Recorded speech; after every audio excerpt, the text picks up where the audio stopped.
Welcome, North Dakotans and people throughout the world. Thank you for being one of the over 93,000 visitors, individual visitors,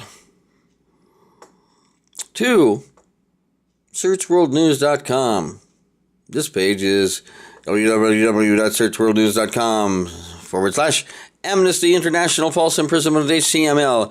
And this goes to something wrong in Minot. Oh, yes. Yes. The Sawyer principal has found his way to the pit in the Ward County Jail for having bung love with a 15-year-old boy who was a member of Grindr. They're both members of Grindr. Do you know who else was members of Grindr?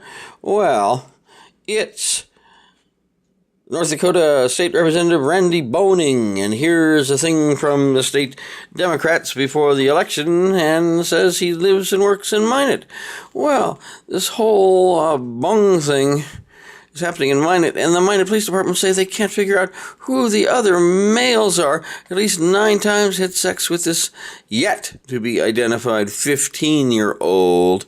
And down the pit they are, and maybe they're protecting these persons because maybe Mr. Soper is keeping his cards close to his vest, and he will name these maybe protected people.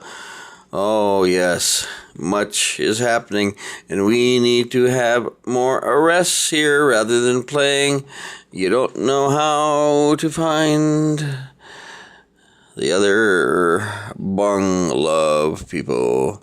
Yes, but mainly here, we have already filmed the state's position on the dismissal of charges against Aaron Knodel, and now we are going to go and read to you here is Abby Martin's personal tribute to investigative journalist Michael C. Rupert. Great police officer and opponent of corruption. Here's the affidavit of the investigator in Minot. On we go. On we go. And here's corruption in the state court system. Bismarck, Office of the State Court Administrator. Oh, yeah. Yep. Corruption. Do. Okay. Well, here we're going to bring you the Mr. Hoy defense attorney position. Here's affidavit of electric service on Mr. Byers of the state. Okay. Response brief to state's motion to dismiss. Introduction. Defendant Aaron Knodel, by and through undersigned counsel, submits this response brief to the state's motion to dismiss. By seeking to dismiss the 2 remaining charges without prejudice, the state leaves open the possibility that it could recharge the offenses in the future. Knodel is obligated under Rule 48A of the North Dakota Rules of Criminal Procedure to object to a dismissal without prejudice. Instead, as discussed below, the court should dismiss the charges with prejudice to bring this matter to an end. Background 2. Paragraph 2. On June 4, 2015, the court issued its opinion and order on motion for mistrial and renewed motion for judgment of acquittal. Parentheses, the, quote, order, end quote, in parentheses, period, document 313. The court recognized the jury's acquittals on 3 of the 5 charges against Knodel, and it set the remaining 2 charges for retrial on June 23rd, 2015, id. Paragraph 3. On June 8th, 2015, the state asked for a continuance of several months from the June 23rd, 2015 trial date, document 317. The court denied the motion on June 12, 2015, document 322. Yes. Oh, here is this astonishing gag order to include against the defendant himself down the hole And it looks to me as this is just egregious nonsense, in my opinion, to protect the rest of the people who slept with the boy. And these people appear to me to be protected. Yeah. Just head to Search World News, the fourth page, Amnesty International False Imprisonment, and see these things. If you have information about corruption anywhere in the state of North Dakota and beyond that isn't just some problem you had with a fly in your burger at A&W or any such place, you can send your tips to LA Severoid News Group, P.O. Box 841, Fargo, North Dakota 58107, or email corruptionreporter@hushmail.com, corruptionreporter@hushmail.com. There's plenty of corruption out there, and the rest of the media is not going to do nothing about nothing. But we might. Okay, back to page 2. The Hoy reply to the state. The reasons cited by the court to deny the state's motion for continuance were Knodel's right to a speedy trial, the indefinite delay requested by the state, the length of time the case has been pending, the prejudice to Knodel resulting from delay, fairness to both parties, and the failure of the state to request transcripts, arrange witnesses, or otherwise prepare for trial. Id at 2-6, period. 4, paragraph. Over 7 weeks after the jury acquitted Knodel on 3 of the 5 charges, and just days before trial was set to commence on the 2 remaining charges, the state filed a motion to dismiss. Document 327. The state's motion to dismiss is unusual in that, rather than acknowledging the many shortcomings in their case warranting a dismissal, the state seeks to blame the news media, the judge, defense counsel, online bloggers, and the general public for their predicament. The reality is that the state's case is weak, and, as the jury declared 7 weeks ago, Knodel is not guilty of the charges brought against him. Accordingly, the state probably should have dismissed the remaining charges sooner, before additional time and expense were incurred preparing for a second trial. 3. Law and Argument, Paragraph 5. The state's motion to dismiss is governed by Rule 48 to the North Dakota Rules of Criminal Procedure, which provides the prosecuting attorney may not dismiss an indictment, information, or complaint except on motion and with the court's approval. A motion to dismiss must be supported by a written statement concisely stating the reasons for the motion. The statement must be filed with the clerk and be open to public inspection. The prosecuting attorney may not dismiss a criminal case during trial and without the defendant's consent. North Dakota Rules of Criminal Procedure 48A, under the plain language of Rule 48, the state must obtain the court's consent for dismissal. Id. Also see State versus Graff. 44 Northwest Reporters, 2nd edition, 855 and 858, North Dakota, 1992. Parentheses, although, now we're heading to page 3, although the phrasing is different. Both the North Dakota and the federal rule require some court action before allowing a dismissal by the prosecution.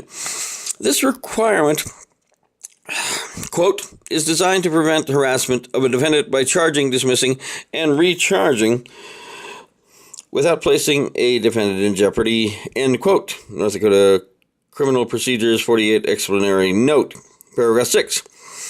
Generally, the state is allowed to dismiss pending charges without prejudice. Graph, 44 Northwest 2nd edition at 859. However, if there exists, quote, clear and convincing evidence that the prosecutor is acting in bad faith, contrary to public interest, or intentionally harassing the defendant, end quote, the district court may grant a dismissal of the charges with prejudice. State versus Chicano, 2012, North Dakota 113 at paragraph 5 and 817 Northwest Reporter 2nd edition 369. Also see State versus Tweeton 2004 North Dakota 90 at paragraph 9 and 679 Northwest Reporter 2nd edition 2 at page 287. Parentheses, quote, although the district court has some supervisory control over dismissals, the district court should not dismiss the case with prejudice unless the court has an opportunity to determine issues of bad faith, harassment, or misconduct. End quote. In parentheses, graph. 44 Northwest Reporter, 2nd edition at 859. Parentheses, stating a dismissal with prejudice may be supported by findings of bad faith, harassment, or misconduct. End of parentheses. Paragraph 7. In graph, the North Dakota Supreme Court advised district courts to hold an evidentiary hearing to determine issues of harassment, bad faith, or dismissals contrary to public interest. Graph. 44 Northwest 2nd edition at 859. Knodel does not request an evidentiary hearing in this case, as there does not appear to be a clear and convincing evidence of harassment, bad faith, or misconduct on the face of the state's motion to dismiss. I digress, and that's putting it nice. Back from end of digression to paragraph 8 on page 3. At the same time, however, the North Dakota Supreme Court has placed an onus on the defendant to, quote, object both when the government files its motion to dismiss and when the charges are refiled, end quote, in order to preserve an argument that, quote, the government acted for an improper purpose, end quote, in dismissing charges under Rule 48A. Chicano, 2012, North Dakota 113, paragraph 7. In this case, Knodel takes the, we're on page 4, stated its word when it says the people's lawyers still believe in doing the right thing. Oh, that was a quote. Quote, the people's lawyers are still believe in doing the right thing, end quote, i.e., dismissing the pending charges and bringing the matter to an end, and yet, by seeking dismissal without prejudice, the state leaves the door open to refiling the charges at a later time. See Doc number 328 at paragraph 11, stating the case will not be recharged absent new evidence, quote, absent new evidence, end quote, and noting that Knodel could raise issues of bad faith, harassment, or misconduct, quote, at the appropriate time, end quote. Paragraph 9. While the defendant cannot prove any improper motive in the state's request to dismiss the pending charges, the lack of finality in the state's request raises serious concerns as to whether the state truly intends to bring this matter to a close. Defense counsel cannot presently know the motives or intentions of the prosecutors in seeking to dismiss the charges without prejudice. If the state were to refile the charges in the future, it would cast the present dismissal in an entirely new light and generate the appearance of an improper motive in the dismissal. We are 12 minutes 43 seconds into this, and we pause for a refreshing taste of beverage. Non-alcoholic. Thank you.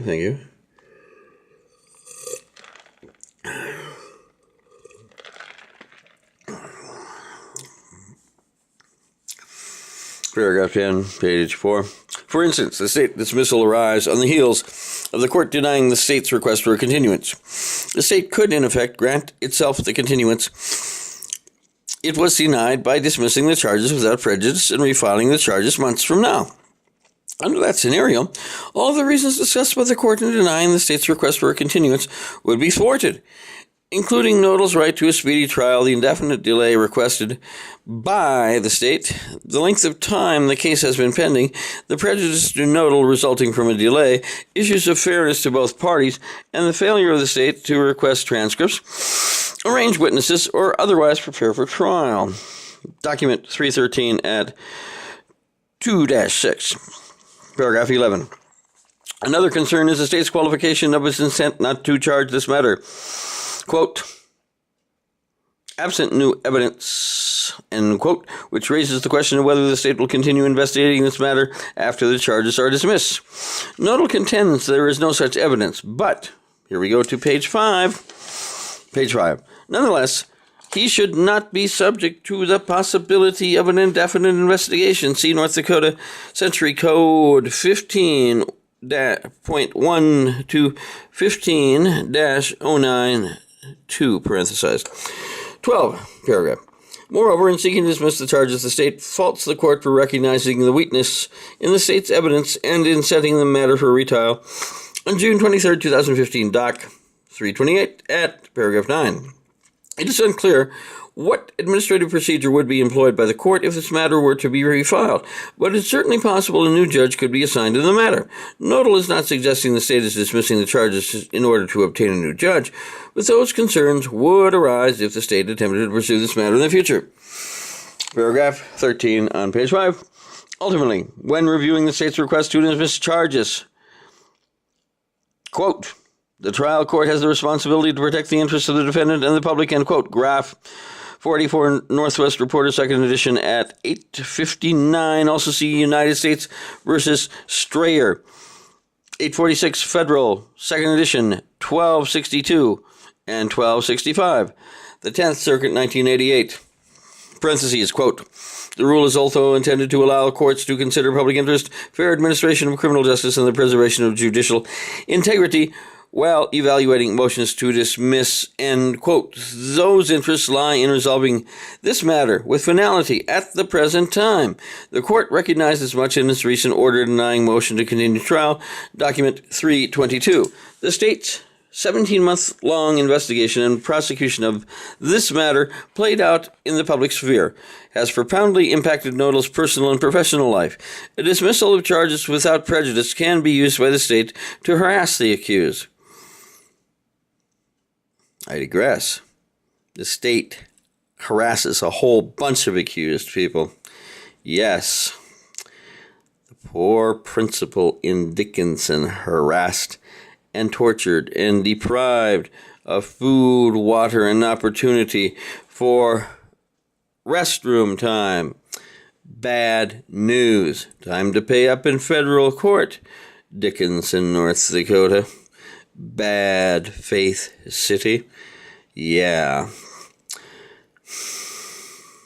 Requiring a defendant to defend himself over and over from the same charges, the state will not take to trial. Such actions can result in very real physical, emotional, and financial costs for the wrongly accused.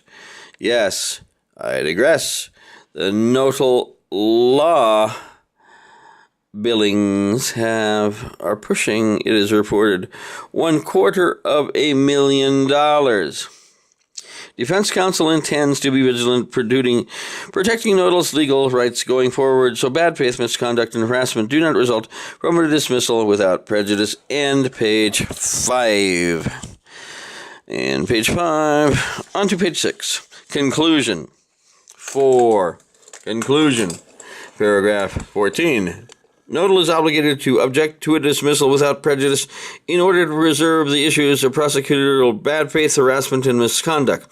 Knodel therefore objects to dismissing the charges without prejudice and urges the court to dismiss the remaining charges with prejudice to bring this matter to a final conclusion dated June 19th, 2015. That is the date of this recording at 11:07 p.m., 6/19/2015. This is the present Microsoft World Time here in the Central Time Zone.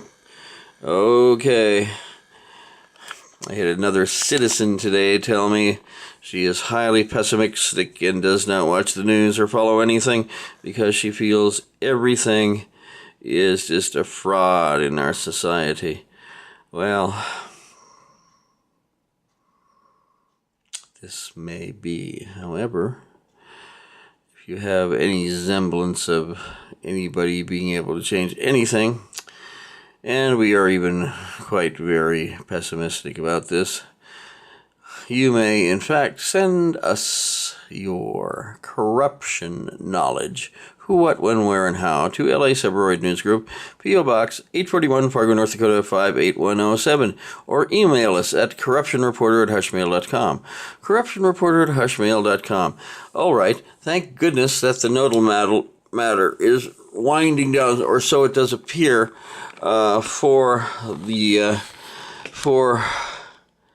Knodels who have been tortured in their own special way by a mind opinion here, a warped mind opinion, a lay opinion regarding the person bringing these charges of 6 years ago. Well, there remains the need of perhaps the court to order the state to pay the Knodel's legal fees. That would be a good start. A special session called the legislature back to work to issue a formal apology to the Knodels and granting a punitive appropriation of $5 to $20 million to the Knodels.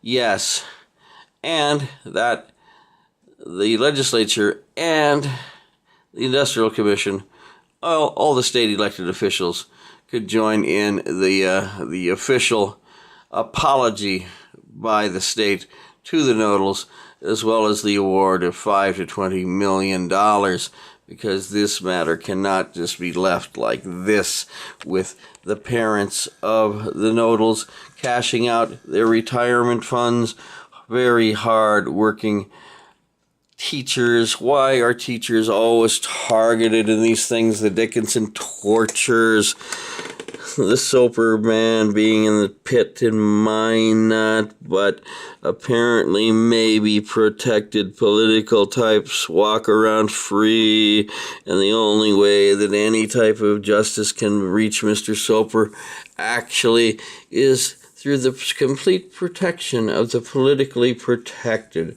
Who are they? Well, who are Grinder members? Soper is a Grinder member. The 15-year-old boy was a Grinder member, so things are stated. And we know that in Bismarck, a representative from District 27, Mr. Randy Boning, was a Grinder member too, and sent pictures of his penis to